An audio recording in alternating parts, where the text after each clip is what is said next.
A significant breakthrough for special counsel Jack Smith's investigations into Donald Trump. On Friday, we learned a federal judge in D.C. has ordered several members of Trump's inner circle to provide testimony in the special counsel's January 6th investigation.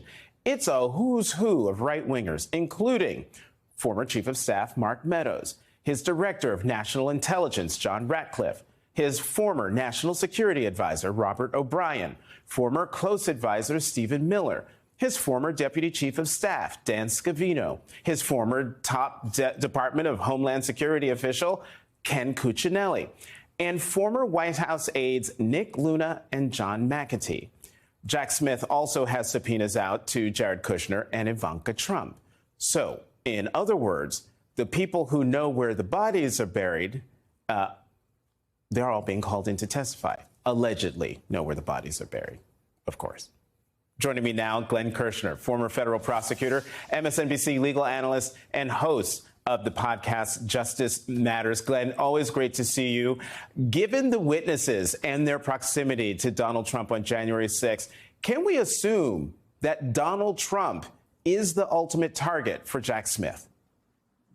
You know, he seems to be one of the only people who hasn't been subpoenaed. And I would hasten to add, Jonathan, we ordinarily don't subpoena targets because that's the person we're intending to indict. That's the person about whom we have all of the incriminating evidence. So, of course, they would have a Fifth Amendment right against self-incrimination. Of course, lots of the other folks that you just named also may have a Fifth Amendment right against self-incrimination. Certainly Mark Meadows comes to mind. Dan Scavino comes to mind. Remember, they were both referred for prosecution by the January 6th committee by Congress. Of course, DOJ never did prosecute them, but that's an easy data point to argue that they clearly have a Fifth Amendment right against self-incrimination. But Jonathan, you said in the lead-in, the walls are closing in on Donald Trump.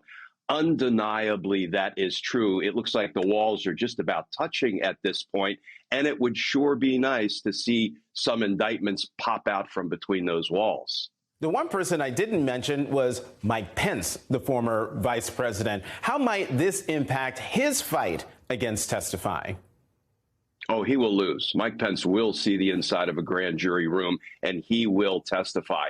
The executive privilege is basically gone at this point. The court has ruled over and over again, dating back to Richard Nixon's time, that executive privilege will yield when you are investigating significant crimes before the grand jury.